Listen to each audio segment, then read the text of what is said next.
feel like people are now either getting it or not, and having, have decided how they felt about it. Some people, I think, decide how they feel about it before they even hear anything, which is a tough thing. Although now that we don't have the WVH on there anymore, I think that maybe that'll slow down a bit and people will actually give it a chance without thinking it's going to be some sort of Van Halen thing. Congrats on the almost release. It's tomorrow. By the Thank time you. this Yeah, interview is out, it'll be out already. So, yeah, pretty much. Crazy. and you got a big tour. Are you on tour now or is it kicking off? No, no, we're still rehearsing right now, and the first show is Halloween, so we got, next week to tighten everything up. Are you going to dress up as anything? Do you do that? Maybe we were thinking about, it's actually really tough. We were initially thinking about we were gonna dress up as Limp Bizkit and do break stuff, but with Oh, Sam sing, I don't know if I don't think that'd be cool because yeah. that's a huge bummer, man. So I don't want to do that. And happier news. I know you're a big Foo Fighters fan. Did you hear the new song yet? Yeah, it's really great. I'm stoked. I can't wait to because that tour starts next year, right? It's a 26 tour. Hmm. Yeah, Alon sounds great with them. I knew he'd be great. It's so funny how people didn't just know and really know or were familiar with him coming from Nine Inch Nails. It's like, dude, he's great. They'll be fine. Yeah, but everybody's really welcoming that Rush has a drummer that's not necessarily as Surprising. universally known. I was so worried when I heard that, and not for the band. I know she was amazing. I was just worried for her, knowing somebody, being somebody who's been somebody who people take sport in disliking publicly. But no, she's amazing. It's going to be awesome. I can't wait to see stuff from that. It's going to be cool. Yeah, it's really interesting who the internet chooses to and not to, give grief to. Yeah, it's kind of crazy how they just pick you sometimes. Do you feel like that has been like better at all lately? Like calmer? Sure. Yeah, I think people, well, and at a certain point now, I just kind of don't care.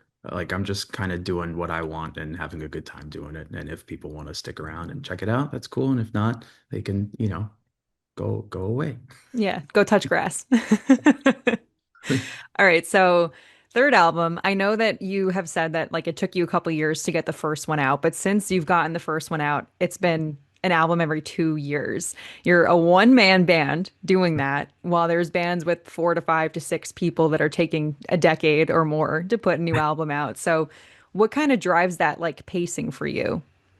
Yeah, it's funny when people bring up like that it's a crazy pace. It doesn't really feel that crazy because I feel like when you're on the road, it's almost like you're mentally resting for the studio. And when you're in the studio, you're mentally resting for the road. So I feel like you're able to recharge both of those batteries when you're on the other side. So it's like by the time I'm done touring after, 18 months or however how long the touring cycle is, I'm ready to get back in the studio. And then once you have all the new material, you're ready to go out there and play it. So I don't know. It feels normal, at least so far. Who knows? Ask me the same question 10 years from now, maybe it won't. But right now it feels normal and good.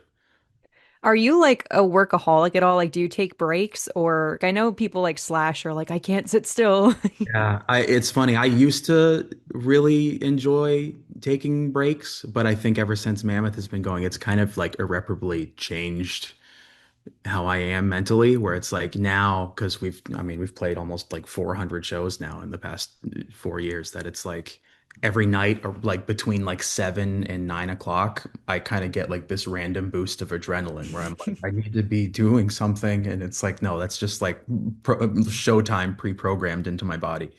But yeah, I've been trying to calm my anxieties and aggressively attempt to relax. That was some advice I got from my friend, I can now say Maynard, that he was like, you need to do better at relaxing. So I was like, okay, I will try to do that, Mr. Maynard.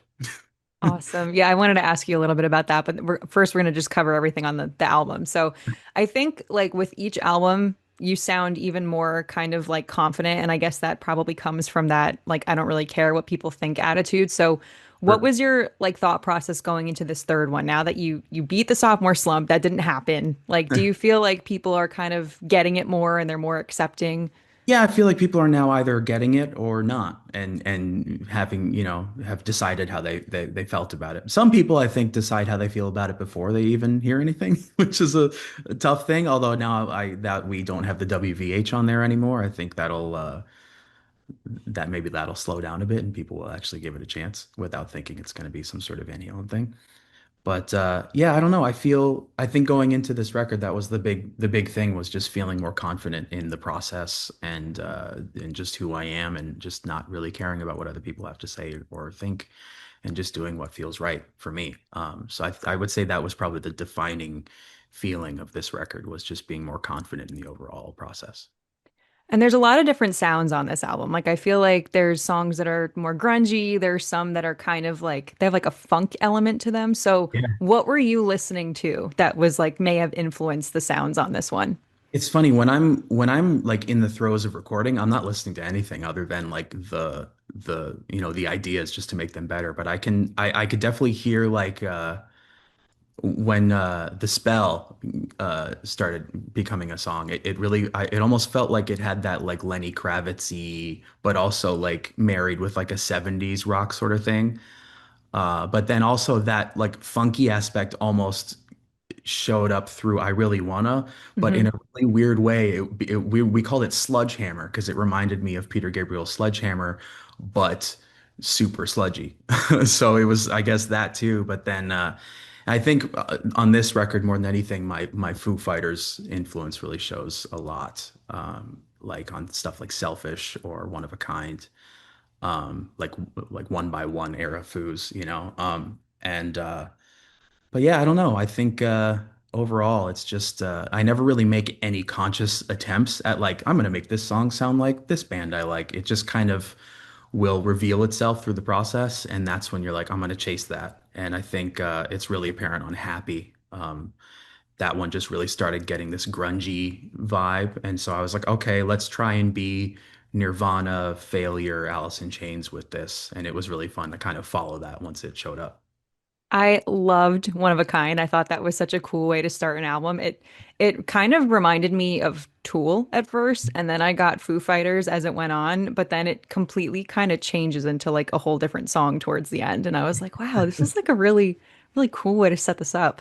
Yeah, I think it was a really good example of just where the band is right now. I thought it was the most exciting. Like to me, it was either going to be the first song or the last song. I think it was a really defining song for the record.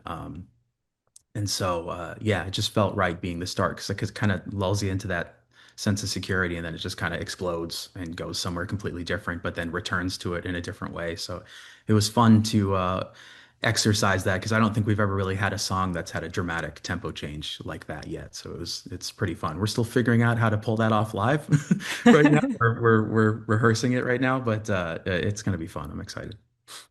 I remember, I think it was like a year ago or something, I was reading a Duff McKagan interview, and he said that Jerry Cantrell is somebody that he will go to and show his music before he really like actually puts it on a record. So, do you have like a musician or maybe just somebody close to you that you kind of like allow to sign off on anything before you record it? I mean, I have like my close group. Really, like Elvis, my producer, is that like as long as he's like we're in the right direction, I feel comfortable, because he's really good at seeing the big picture comparatively to how I see it. And I can just get a little lost in the sauce sometimes, but he's really good at just making sure everything's organized. But I mean, as long as, you know, uh, I don't know. I think really at the end of the day, I just miss being able to share it with my dad. I think I would love to hear what he would have to say. I know he'd be, but at a certain point, like both my parents are almost, they're gonna love it no matter what. So it's tough to get that actual, opinion. But yeah, I know I have like close friends and stuff, but I don't have. It'd be cool to have Jerry Cantrell check out my music before it released. Maybe I'll see if I could talk to him and he could be that guy for me too. Yeah, that would be awesome. Was there maybe a moment where you were working on this one that you really surprised yourself, whether it was like vocally or on the guitar or on the drums in terms of your capability?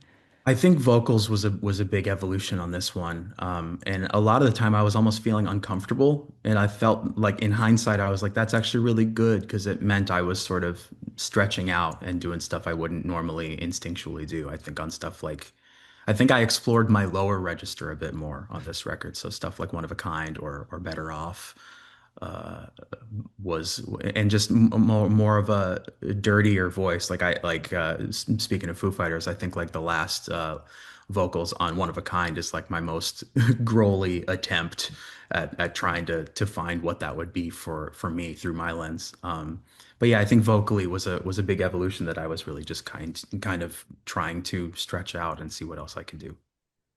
Yeah, I noticed that there was also a lot of like harmonizing too in a lot of the songs, which to me that always goes to Alice in Chains and whatnot. Would you say that like the 90s are your favorite decade? Sure, I think I mean there's great stuff in every decade, but I think growing up in there and finding a lot of the bands that initially were so important to me, I think it's definitely rooted in that 90s stuff. But I think just kind of pulling it up to a more modern side, is sort of I guess at least what I'm attempting to do is like that sort of just guitar driven music, but from a fresher perspective. Speaking of guitar, I'm not a guitar nerd by any means, so I don't know any of the technicality when it comes to anything, but I did notice when I was listening to I Really Wanna that right before you go into the solo, there's a part that you play that reminded me a lot of Eruption. And so I had two thoughts, and I could be completely wrong about both. The first one was, okay, tribute to Van Halen. And the second one was, oh, he's showing everybody, like, yeah, I can play like my dad, but I'm choosing to do my own thing regardless. So is there any validity to that? Yeah, Just no, I like think that's a really good example of that sort of like I'm just gonna do what feels right and is fun and it doesn't matter, you know? And so yeah, that's definitely that's an astute observation because that is the type of tapping that eruption is. It's sort of you're rooted with your index finger and moving that rather than a rolling tap, which is what the tapping for the end is. So yeah, that's definitely. the closest I ever got to ever tapping on a guitar was Guitar Hero. Hey, that's good enough. I had the Guitar Hero Van Halen, and Oh yeah. I failed Spanish Fly every single time I tried to play it. I would get so mad, and I was like, So tough. how I can't even play it on a plastic guitar. Okay, so I'm sure you're pumped to play like all the new material on this tour, but are there any songs in particular that you're the most excited about and to see what the crowd reaction is going to be? Getting together with the guys the first rehearsal a couple days ago and playing One of a Kind for the first time felt really special. And I mean, we've played the end and the spell on the last few tours that we've been on, and we've gotten some of the most positive reaction from people who haven't even heard those songs yet. So I'm just really excited we're still a new band, so I think we have a lot to prove. We have songs that people want to hear from us from the first two, but I really want to stretch out and just prove ourselves a bit more with the newer material. I would love to play every song if we could, but it's I might have to have like a set A and set B with some in some in the others and some not. So we'll have to figure that out. We're figuring it out right now. But yeah, the new stuff I'm really excited. I think I really want it will be really fun when we get that. We have to have a specific guitar for it because we have to restring that bottom string on the guitar so it's thicker. But yeah, overall all the songs I'm really excited to play. Have you seen the new Ozzy documentary, the No Escape from Now one? I have not, but somebody sent me a clip where I was in it because I forgot they were filming the rehearsals. And when Chad told Ross, the photographer, to F off, and we were all flipping him off, it's really funny that that was being filmed. Yeah, I was watching it and I saw you. I was like, "Hey, I know that guy." What was that whole like? I know that was, we're pushing a year ago now, but haven't spoken to you since before then. How was that whole thing? To be asked by Ozzy and Sharon to play one of his most iconic guitar solos in one of his most iconic solo songs was that was definitely like a holy crap moment of like, okay, you just have to figure it out and get to it. And then to be alerted that I was not only going to be doing that, but then that Maynard was going to be the other person in it, who was one of my favorite singers of all time. He's so one of those people that he's one of like I when there's somebody I really appreciate and love, there's someone that I would just avoid at all costs just to not bother them. And I remember we played Download a few years ago, and Pussifer was there, and John, our guitar player, was like, "Dude, Maynard's right over there in the courtyard." And I was like, "Cool, I'm not gonna bother him." And but then to be forced to work together and then to hit it off in a way where we just had a really good time was really really crazy. And just doing that for Ozzy and playing with Chad and Rob, and it was just a really crazy once in a lifetime experience. Do you feel like you're gonna feel differently about that now, like meeting your heroes and not bothering them since you have done it? I don't know. I think I'm still that way. I spent an entire Meshuggah concert standing next to Justin Chancellor, and I didn't even bother him a tiny bit. So it was just but I did go to the Nine Inch Nails concert recently, and Danny Carey was there, and I walked up to him, and he actually remembered me, which was felt really cool. But yeah, no, I don't know. I'm still just very nervous, and I never want to bother people that I care about so highly because I don't want to be the 50th person that day, bugging them. Well, if it makes you feel better, Maynard was even saying during the documentary how freaked out he felt because he was like, I'm having to rehearse. And not only is, the biggest person in metal sitting in the room, but it's the guy who sang this song. And so like the pressure was really on. But I read online like reviews, people said that you channeled Randy Rhoads, like you did an absolutely amazing job. So definitely have something to be proud of. Thank you very much. Yeah, as long as, I got to talk to Ozzy a little bit after that, the gig, and he approved it, so that's all that really mattered to me at the end. Were you there? There was also a part where he started singing "Mama, I'm Coming Home." Were you During the were you dress there? rehearsal the night before, it was unreal. I couldn't believe it was happening. It was for him to feel that everybody was playing well enough for him to just start singing to it was crazy. It was amazing.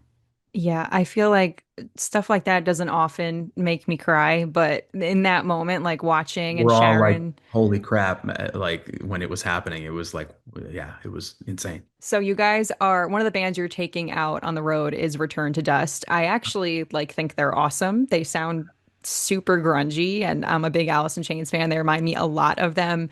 Oh yeah. What are there any other like newer, younger bands that you've been listening to, or are you more of an old soul?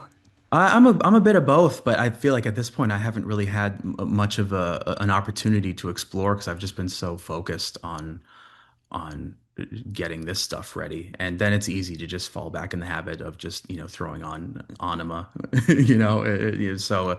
But yeah, no, Return to Dust, they're amazing, and I've been good buds with London for so long, so to be able to like actually tour with them is going to be really fun. I think with us, Miles Kennedy, and them, it's a crazy cool bill. And I think if we're near you, you got to show up. It's going to be cool. For sure. So going off of that, like when you are discovering new music, what is it that you're usually looking for something that is going to like really tick the boxes for you? Just if it resonates, it's really weird. Like I think the most recent band that I've really fallen in love with is something that I feel like people wouldn't expect, and that's the Midnight. And they're just a synthwave pop band that's just awesome. It's not Meshuggah in any capacity, but I don't know. It just to me, if it feels good, it is good, and I really like what they do. And but then I can also just listen to Meshuggah again, and it's great too. I feel like the heavy music community has become at least slightly more accepting of people Yeah. having varied music tastes and The genre less not being a the thing. less gatekeepy you can be, the better. There's good in everything. 2026, after this tour wraps up, have any other tour plans coming up? Yeah, I know we're working on another leg of this tour so we can go to places we haven't, that we missed on this run. And then we're going to go to Europe. We got a lot of touring to do in Europe. We're going to try and do a headline tour there. We've never done one. We've done like random shows here and there to connect like between the crazy Metallica shows we were doing, the last couple of years. But this time we're really gonna just try and bring that headline tour we're doing this year out there. And I know they've got festivals and stuff, so we might be doing those. And so just basically now that the album's out, it's just let's tour for 18 months straight. Yeah, and then get back to another album that'll probably be out in 2027.